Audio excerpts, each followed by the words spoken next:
বাসায় বসে কিভাবে প্যানকেক বানালাম এটাই আজকে আপনাদের সাথে শেয়ার করব। হ্যালো এভরিওয়ান, আসসালামু আলাইকুম, welcome back to my another video. আমার আরেকটা ছোট্ট কুকিং ব্লগে আপনাদেরকে আমন্ত্রণ।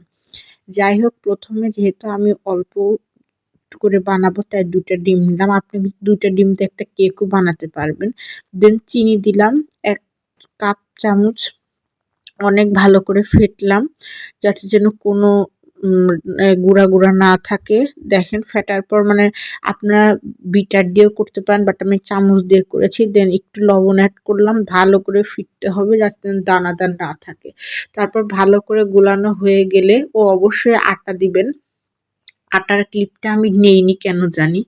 যাই হোক, অবশ্যই আটা দিবেন। দেন দুধ দিলে একটু টেস্ট হবে, আপনার দুধ অপশনাল হিসেবে দিতে পারেন, যা এটা নাও দিলেও সমস্যা নেই। দেন এরকম একটা সুন্দর একটু ভারী আর একটু নরম যখন একটু গুলানিটা হয়ে যাবে তখন কিন্তু আপনাদের কেক যে এর জন্য একদম পারফেক্ট। এই কেকটা যদি আপনি নর্মালি চুলায় দিয়ে দিতেন এটা কেক হয়ে যেত, বাট আমরা প্যানকেক বানাবো। আর অবশ্যই নন স্টিকে একটু অয়েল মাসাজ করে নেবেন যাতে যেন লেগে না ধরে। প্যানকেক কিন্তু ডুবা তেলে ভাজে না, এরকম নন স্টিকে এরকম করেই ভাজে। দেন দিলাম, এই তো বেশিক্ষণ না, 2 থেকে 3 মিনিট রেখে দিবেন। রেখে দেওয়ার পর দেখবেন ঢেকে দিলে একটু পরেই কালার চলে আসবে, আপনারা দেখতে পারবেন।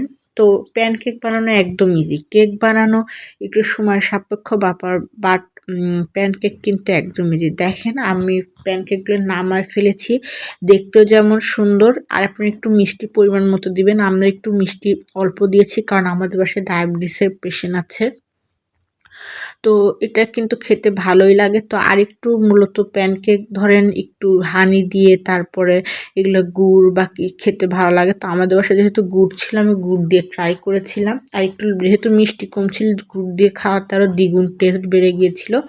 আপনারাও ট্রাই করতে পারেন কারণ এখন শীতের মধ্যে যেহেতু গুড় অ্যাভেলেবেল হয়। দেন তারপরে এটা মূলত বলতে পারেন বিকালের নাস্তা ছিল। বিকালে এত ক্ষুধা লেগেছিল বানিয়েছিলাম। দেন একটু এই যে চা খেলাম। চা খেয়েই তো আজকের মতো ভিডিওটা শেষ করছি। আরও নতুন কোনো রেসিপি নিয়ে আবার আসবো।